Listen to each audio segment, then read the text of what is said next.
Good morning, everyone, and welcome to the European crossover webinar. And we're seeing still a relatively quiet start. Maybe not a start, but the dollar right now just steady. To be quite honest with you, we're not seeing any real slide. We did go in and see the core CPI yesterday that actually came in somewhat firmer and stopped the dollar from sliding, had the potential to slide a little bit more. And I thought after the Fed speak, we might have seen the dollar with a little bit more follow through. But as I mentioned, certainly the core CPI raised the doubt as to how much the Fed would be cutting. Pretty much what was the market was looking at or pricing in was 75 basis points of cuts before the end of the year. And we know that what we've seen here is that these perceptions change almost literally on a daily basis. I'm trying to go in and update some information here on the economic data. So hang on a second.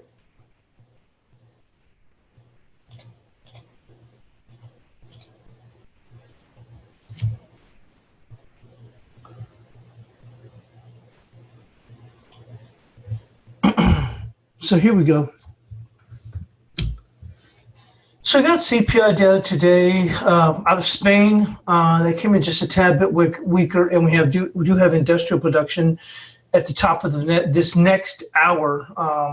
But important as we come into today is going to be PPI.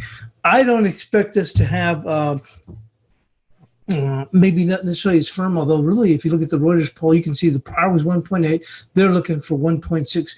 We did see that difference in the core CPI.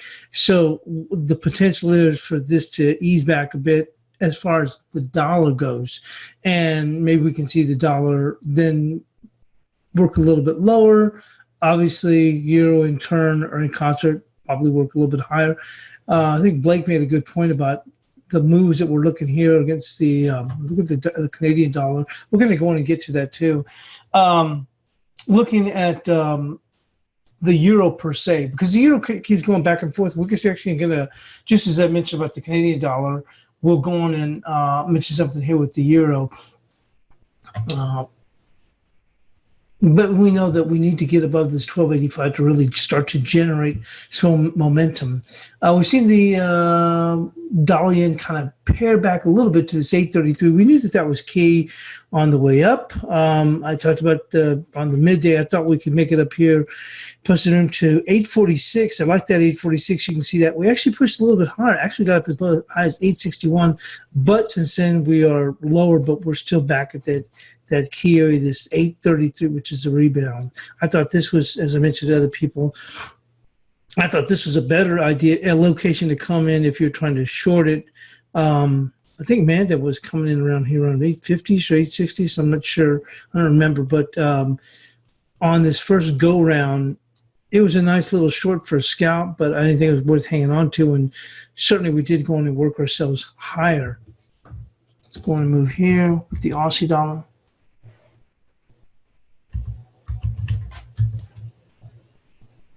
And certainly a nice little recovery here with the Aussie dollar itself.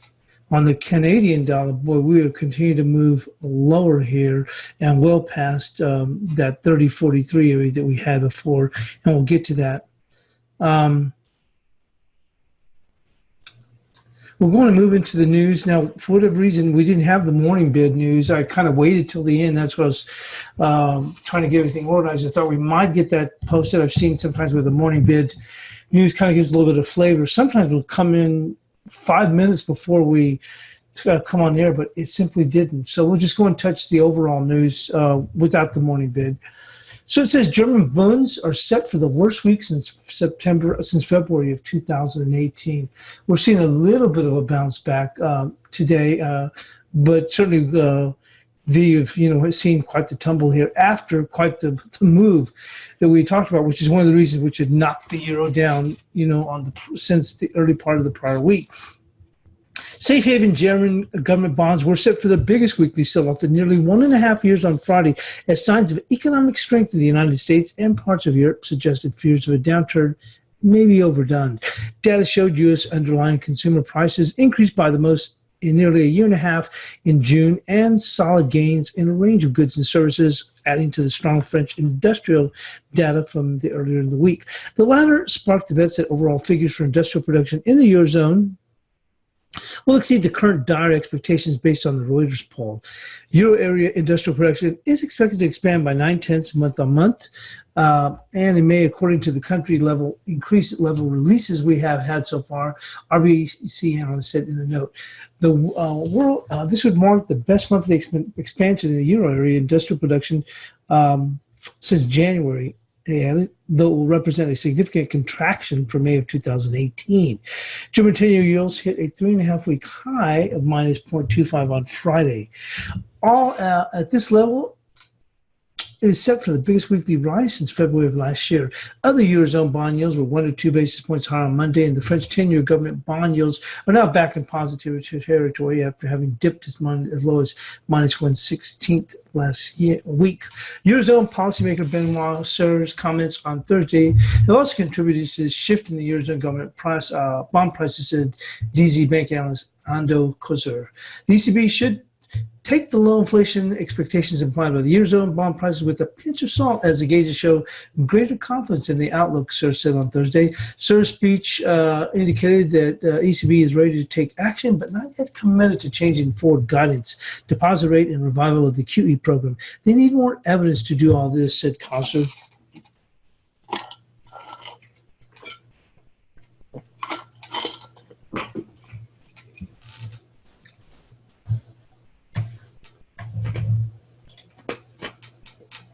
And the Canadian dollar nears an 8-month high on diverging U.S. and Canadian rate outlooks. The Canadian dollar firmed against its U.S. counterpart on Thursday, approaching last week's 8-month high as investors focus on the less dovish policy guidance coming from the Bank of Canada compared with that of the Federal Reserve.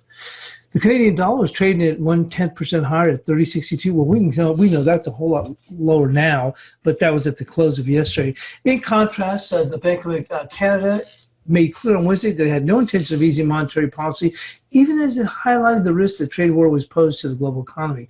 If you look at the relative monetary policy, Canada versus the U.S., it still looks like a divergence, said Eric Breger. Chances of an interest rate cut this year by the Bank of Canada were less than 35%. Data for the overnight index swaps showed the price of oil, Canada's major exports, fell as OPEC forecasts slower demand for its crude next year. And we'll quickly go on and finish up with the dollar. Dollar sits for the third day as bears ignore U.S. inflation data.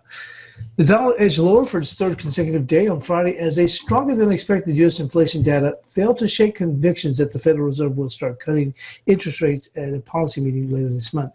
Against a basket of other currencies, the cash dollar index fell to 96.94 and was on track for its biggest weekly drop in 3 weeks. The core CPI, excluding food and energy, rose 0.3 in June, the largest increase since January of 2018. The reading pushed the U.S. Treasury yields higher, but money markets were still indicating one rate cut at the end of July, which I think we'll get that. As I mentioned, prior to the release of the CPI, the market was already forecasting 25 basis point cuts by December. Now we're just going to look at the one for this month, and maybe there'd be one, in the early part of the fall. I mean, that's the way the market's looking at it. But once again, it's one report, but certainly it takes a little bit of sting out of the concerns for, seeing some inflation. Cutting interest rates when the inflation data is weakening makes sense, but signaling a dovish stance when inflation is rising is a bit weird. It suggests there are political pressures weighing on the Fed, said Ulrich Luckman, head of currency research at Commerce Bank. The dollar's weakness revived carry trades where hedge funds borrowed in low-yielding currencies such as the Swiss franc and the euro to purchase higher-yielding ones such as the Australian dollar or the Kiwi. On Friday, the Australian dollar versus the Swiss franc cross was up 0.25 point. The Kiwi dollar gained 0.3 to 66.65. Comments by Chicago Fed President Charles Evans scheduled later on Friday and New York Fed President John Williams on Monday will provide a gauge to how dovish the central bank is, says Masafumi Yamamoto. If these Fed officials are not so dovish as Powell, and if the New York Fed's manufacturing survey on Monday proves stronger than forecast, they could show the dollar weakening in response to Powell's congressional testimony was overdone. So let's go on and move on to the Bias chart.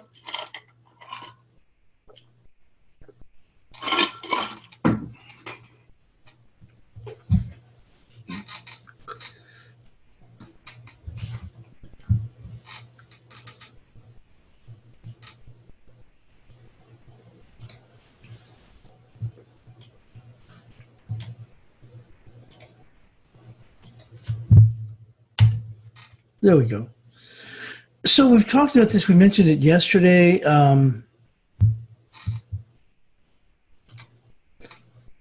With the euro, let's get to that.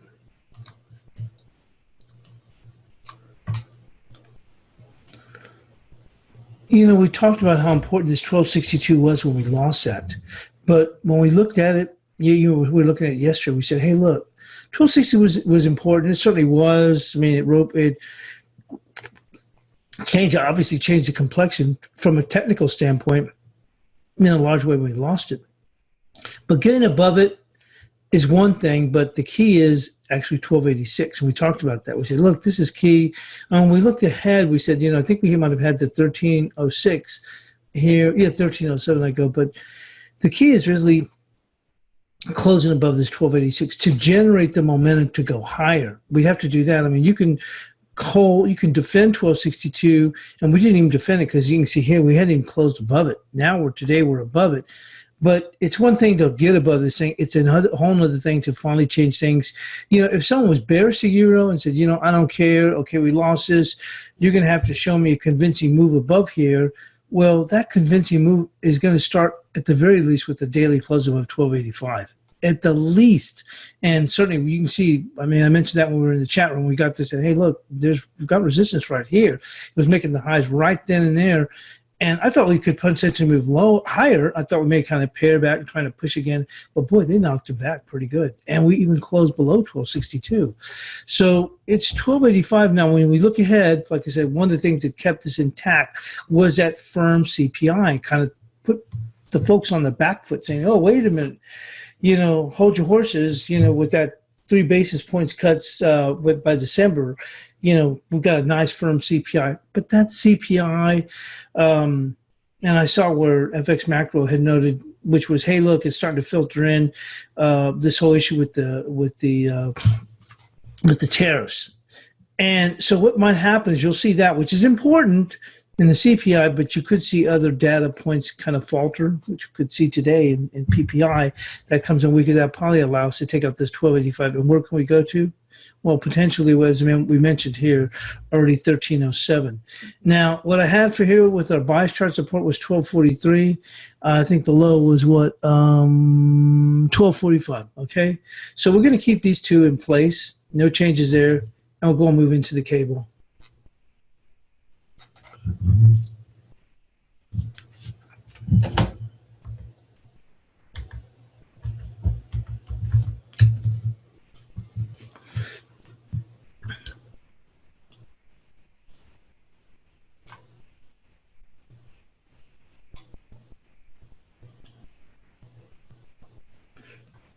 So we're kind of holding at these lows. We got down here, and actually when we were down here, said, this cable's hard to figure out. I thought we may get a bounce back, but that was really predicated on the dollar moving lower, which the dollar has. But even though the dollar, like we've seen the euro pair back, well, look at the cable. It continues to move a little bit higher. But I think this is really just more about just a little bit of plain old short covering, really nothing more than that so far.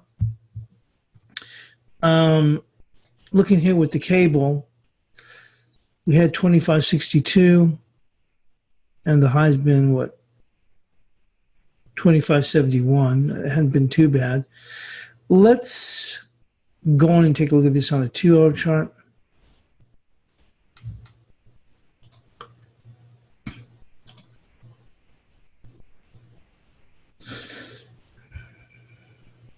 There's your 62.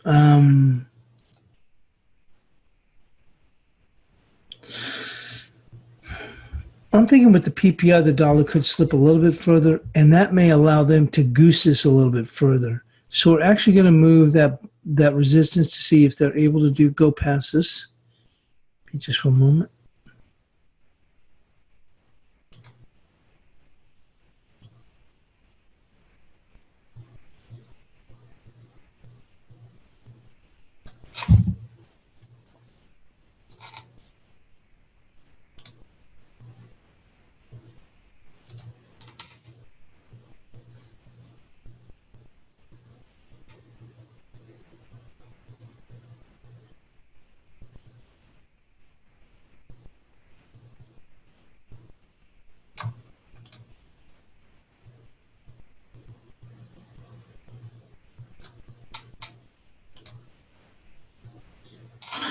So our box chart resistance for today is going to be right here, 25.88.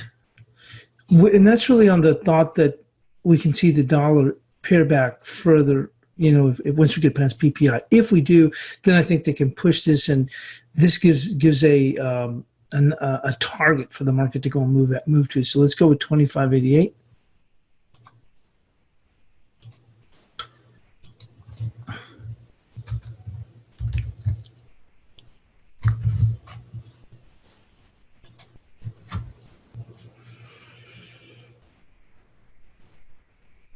Let's just move this a little bit higher. I think they'll be trying to cover on those little dips. 25.16.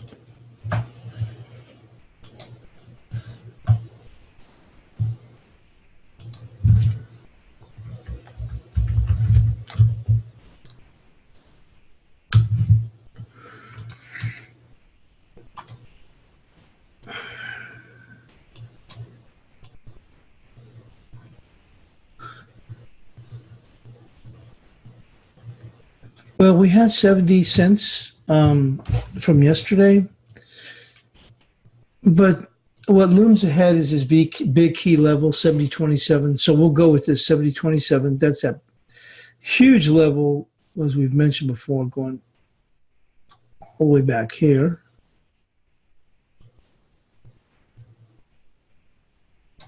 See that there? So it's going to be 70.27.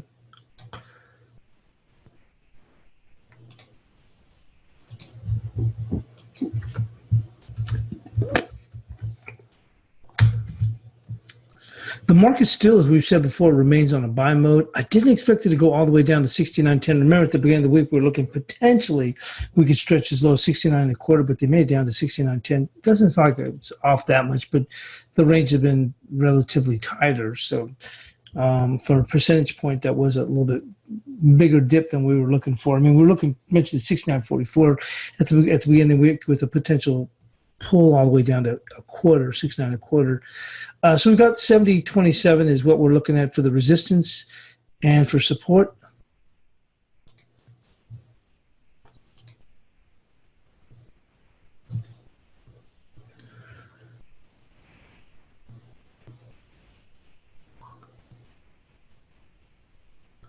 Right there at 69.73. We're going to keep it fairly tight.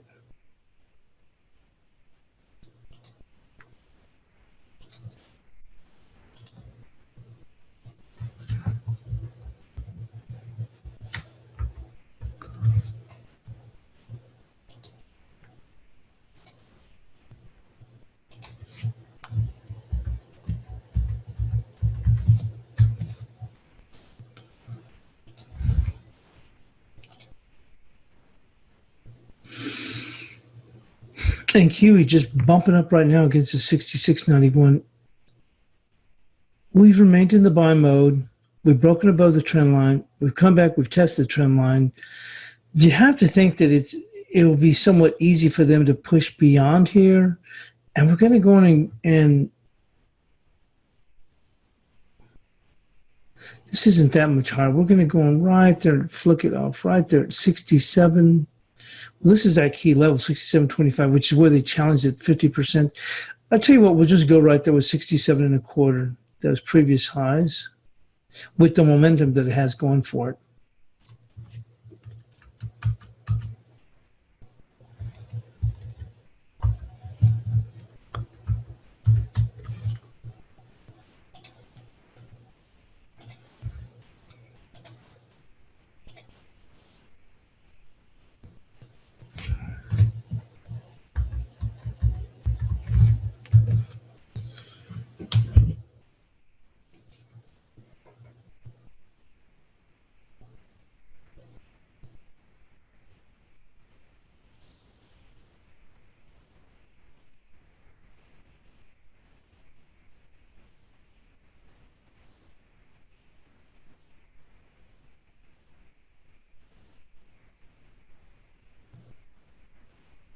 It'll have to be right here at 66.60.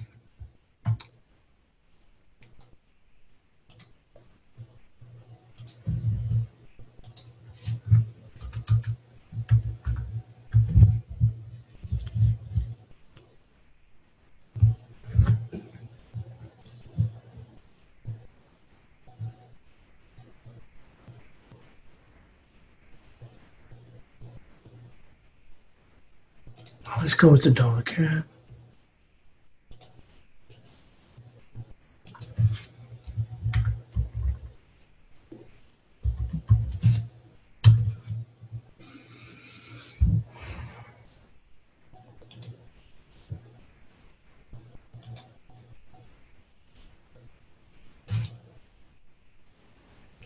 Well, we were looking potentially yesterday was for a move to 29.95, and that's going to be our support here.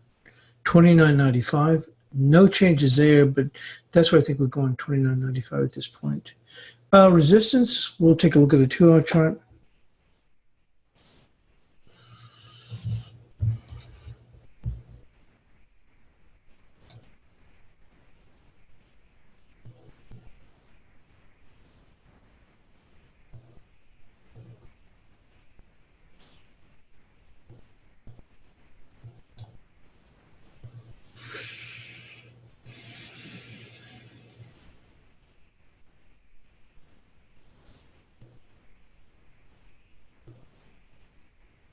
Let me check one other thing real quick.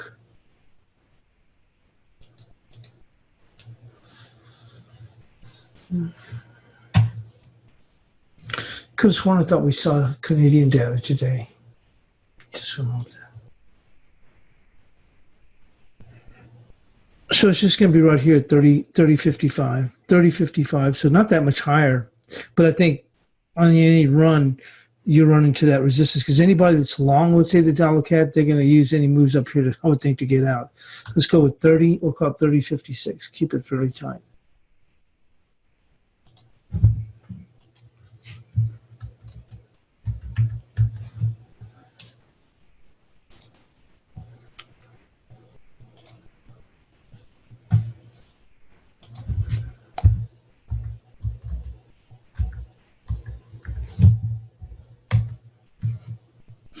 Moving into the peso. Things have quieted down quite a bit in the peso. We were looking for a move to 1905. And you can see we got that. Got the move to 1905. And the thought is that, after these bounce arounds here, and we're kind of hanging on here, we weren't able to get past 1923.6, that they'll go and test the bottom side. And that's what I thought we'd find support at 1905. We'll keep the 1905, but the resistance will be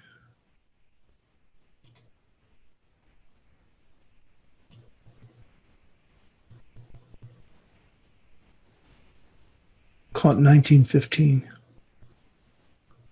See if there's anything a little bit higher there. 1916.3. 1916.3.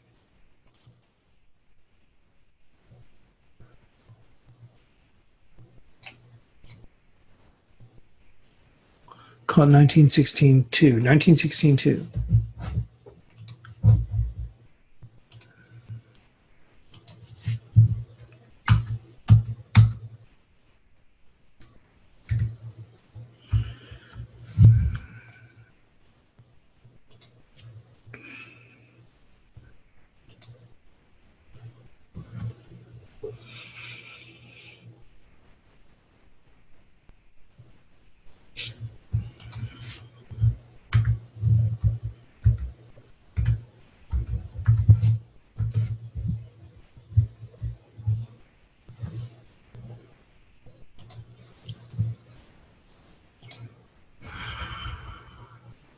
Well, we saw the dollar yen rally back and kind of run out of gas. I thought yesterday when we saw this move, we talked about this at the beginning of the show, this is a good area to scalp against, but I thought that the market could still push higher. I had scalped it, wasn't even much, 10 pips, but then again, there wasn't even much move on the downside because from there we only got down to, what was it? I think we might have got down to 16 or something. So, but I thought to myself, the market can take out these stops.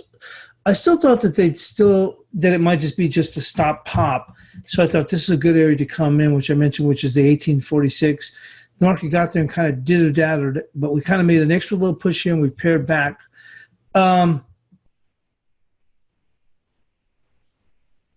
We'll just move the resistance a little bit higher, which would be 51.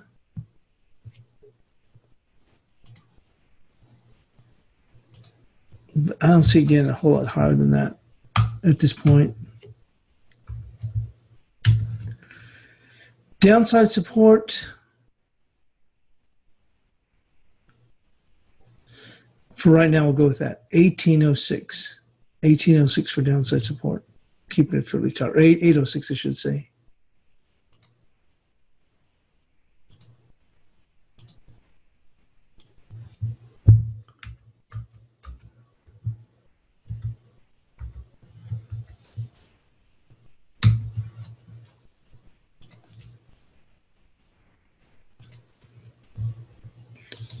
Let's go now to the cash dollar index.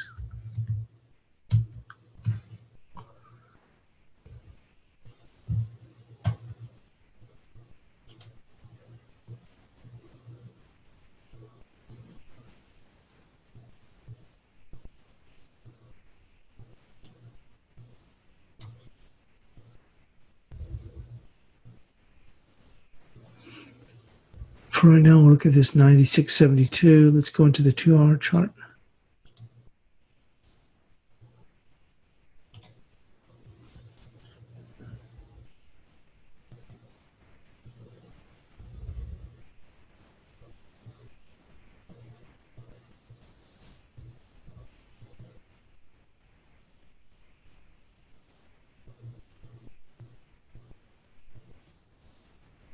Yeah, we'll go with 96.72. I think it could, if things start to slide, we can go further, but we'll go with the 72. And also with the Friday, got to be a little bit careful. If we do get that momentum, I don't think the dollar's going to turn around and come apart, but we can slide. I mean, we could make it down to that 62.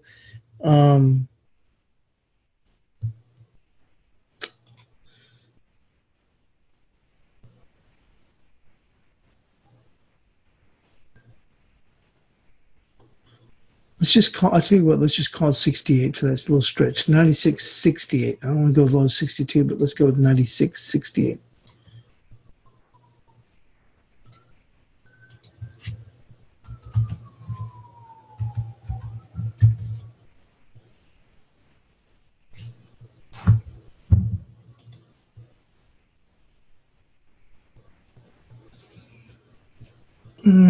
Resistance if things turned around. I think right now resistance should be looking at 97.08. But if for some reason we got a surprise, this would be the resistance they'd be pushing up against right here, and we'll call that 97.16.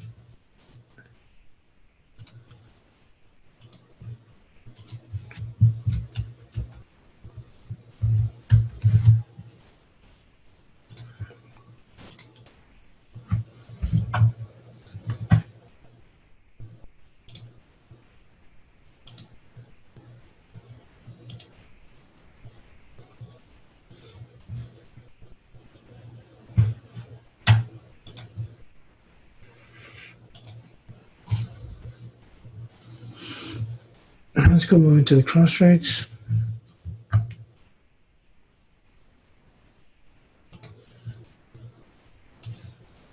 I did get filled on my gold. I posted this 2 charts of this yesterday. I might hang around to the PPI. I really don't know. And usually I don't even hang on for very long. But here's that look at this bar coming right across there. And that confluence here with the 61%, I posted the chart twice in a very short order. And we did get that slide down there. You see right there? So I got filled.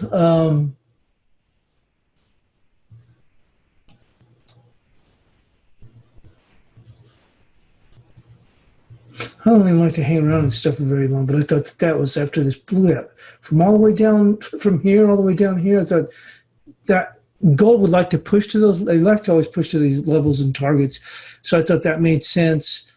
Um, if the PPI comes in weaker, we could blast right up here, but I'd like to give it. It's a very small position anyway. I might take half off and see if we can run it a little bit going into this report, but we'll see. I'll give it a little bit of time. It's a small position anyway, but that was a very good level to come in at. Let's go on and move into the QEN.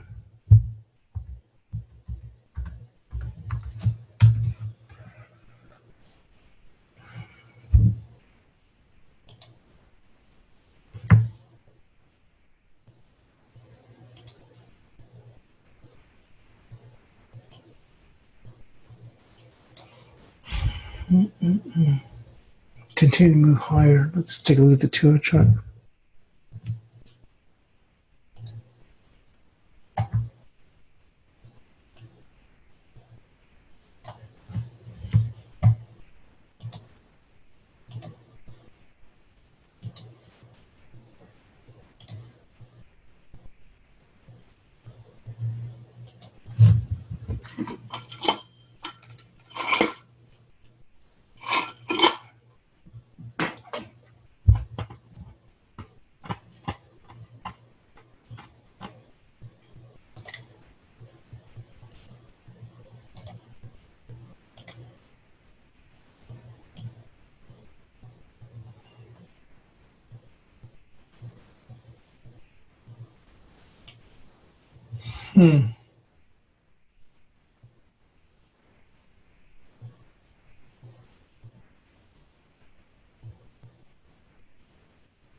Suddenly the Kiwi has momentum. It's the momentum going. It's already had a pretty good little run here.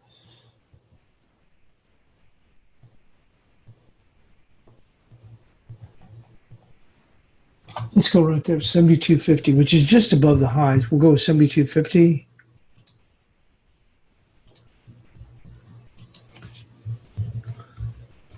I mean, it just seems like it would take a pause here, but we shall see. But it's just above those highs, and we made it just above the 61%. But this 72.50 is good because if you look at the 78%, it's only 13 pips higher. So.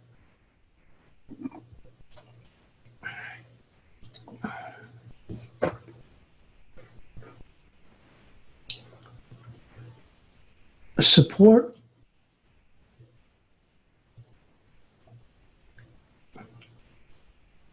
Call it right there, 72.14.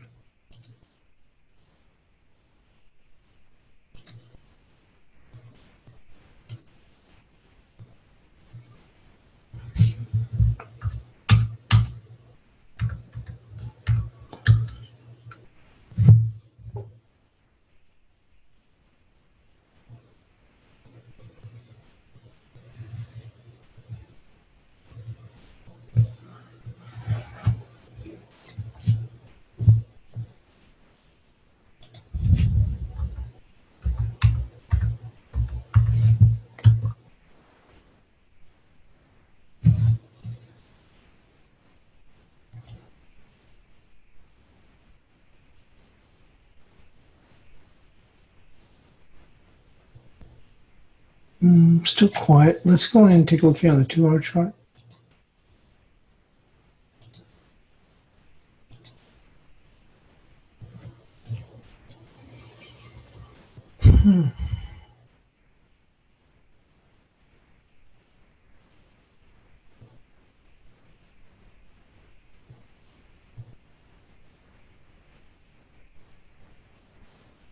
Let's go with this level here, 22.22. I don't have a good, I mean, we had 22.10. I don't have a real good take on what this Euro-Yen wants to do.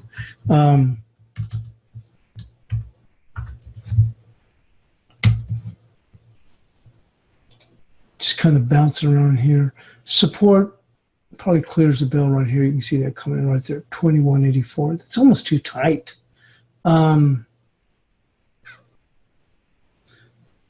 don't know what this thing, honestly, I don't know what this thing, I mean, realistically, you'd be looking down here, 2164.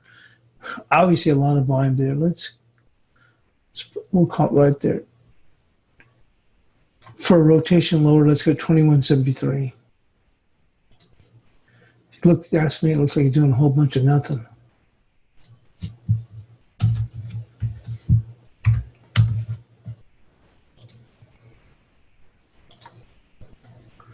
On to Euro odd.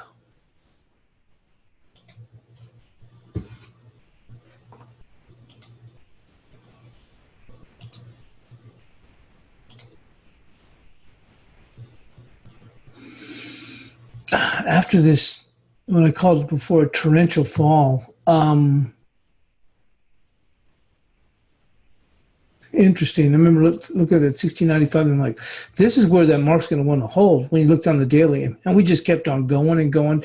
And now if you look how far it rallied all the way back up, 6220, before turning and giving quite a bit of it back. Right here, then we'll go right here.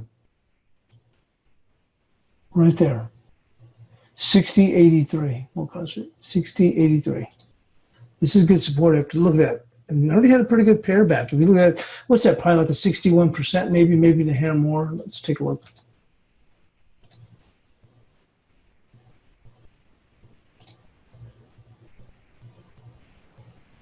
Oh, even past the 61%. Sure was. So I like that 6083. I think the mark got a little bit overdone. Upside, 6139.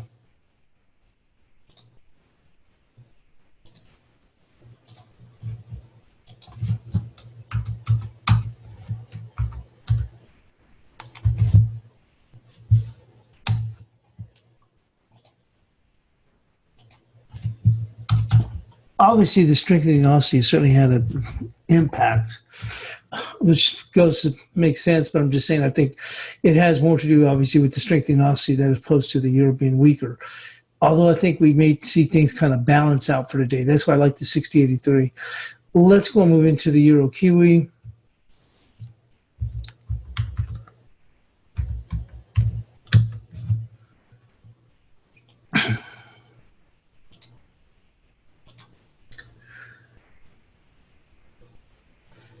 Right here, just going to go with that level, 68.43.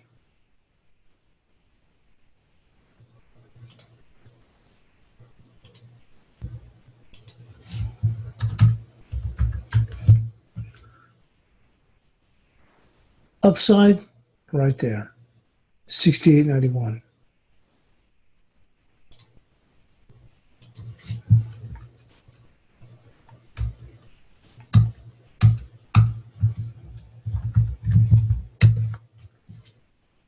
And onto the LCN.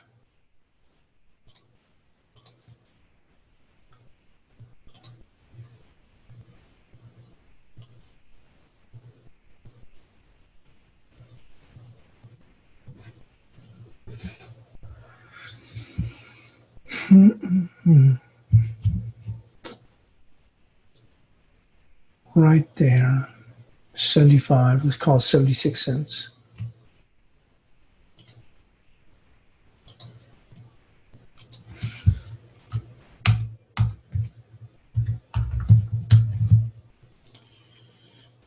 And support, this has been trading fairly tight. It's going to come right there, 75. Split the difference there, 75.47.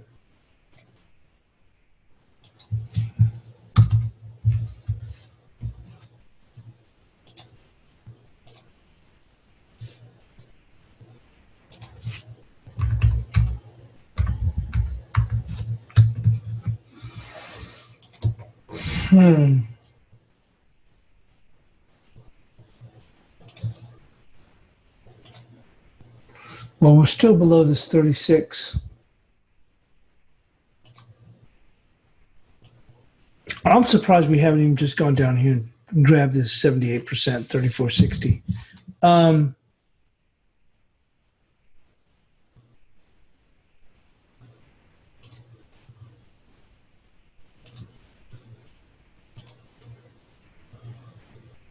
Resistance is coming across right there. 3603.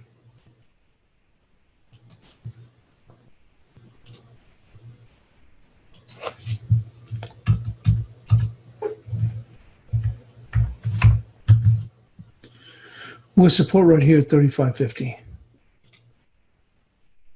on a short-term basis. I'm not sure it's going to move a whole lot lower at this point, but we shall see. And lastly, sterling odd.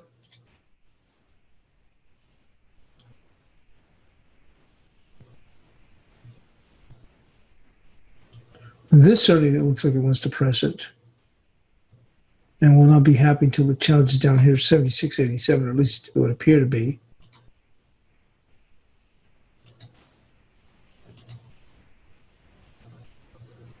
Let's say 78.68.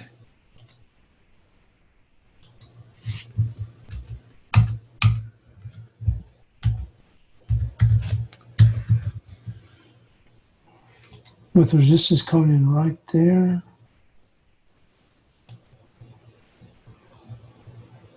$79.64.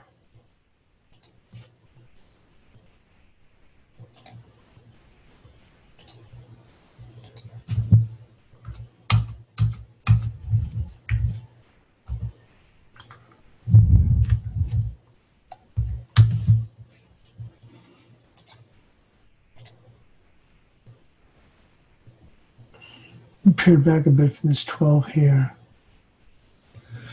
This is, we came off so hard. This is about as excellent a pickup as you can get. So I almost want to give it a little bit of room to run. I think I might, it's a small position. I'm going to take off half now. And although we're coming into support, but I don't care. Take off half now and see if we can't let this run. I generally don't even hold for that long, but it was such a great buy. There wasn't no reason to join and jump out. But here's our bias chart for today. Get that posted. And thanks for joining us here on the European Crossover webinar.